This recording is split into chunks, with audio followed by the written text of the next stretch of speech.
नमस्कार प्यारे बच्चों आज हम क्लास 8 की हैप्पीनेस स्टोरी 7 पढ़ने वाले हैं, जिसका शीर्षक है पगड़ी। एक चालाक आदमी एक सम्राट के दरबार में 5 रुपए की चमकदार रंगों से रंगवाई गई एक सस्ती सी पगड़ी लेकर गया।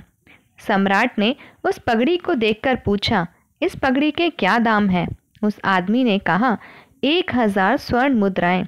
सम्राट हंसा और पूछा, 1000 स्वर्ण मुद्राएं कैसे? सम्राट के वजीर ने सम्राट को उस चालाक आदमी से सावधान रहने को कहा। जब उस आदमी ने कहा कि अब मैं चलता हूँ, तो सम्राट ने पूछा, क्यों आए थे और क्यों जा रहे हो? उसने कहा कि मैंने जिस आदमी से यह पगड़ी खरीदी थी, उससे मैंने भी यही प्रश्न पूछा था कि यह पगड़ी 1000 स्वर्ण मुद्राओं की कैसे?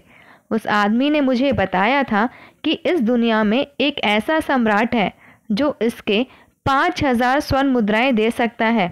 अब मुझे लगता है कि यह दरबार उस सम्राट का नहीं है जिसे मैं खोज रहा हूँ। मुझे किसी और सम्राट के दरबार में जाना पड़ेगा। यह सुनते ही उस सम्राट ने कहा, इसे 10,000 स्वर्ण मुद्राएं दे दी जाएं और पगड़ी खरीद ली जाए।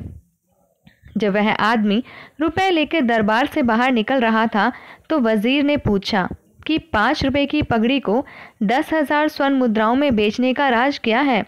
उस आदमी ने वजीर के कान में कहा, मित्र, इसका राज है आदमी की कमजोरी। वजीर ने पूछा, क्या है आदमी की कमजोरी? उसने जवाब दिया कि आदमी की कमजोरी है अहंकार। वह मानता है कि मैं ही श्रेष्ठ हूँ, आप ही सबसे श्रेष्ठ हैं। मैंने यह जताकर सम्राट के अहंकार का पोषण कर दिया और 5 रुपए की पगड़ी 10,000 स्वर्ण मुद्राओं में बिक गई। बच्चों, अब कहानी से संबंधित कुछ प्रश्नों पर चर्चा करते हैं। बच्चों, क्या आपने भी कभी दिखावे के लिए कोई महंगी चीज़ खरीदी है? क्या और क्यों?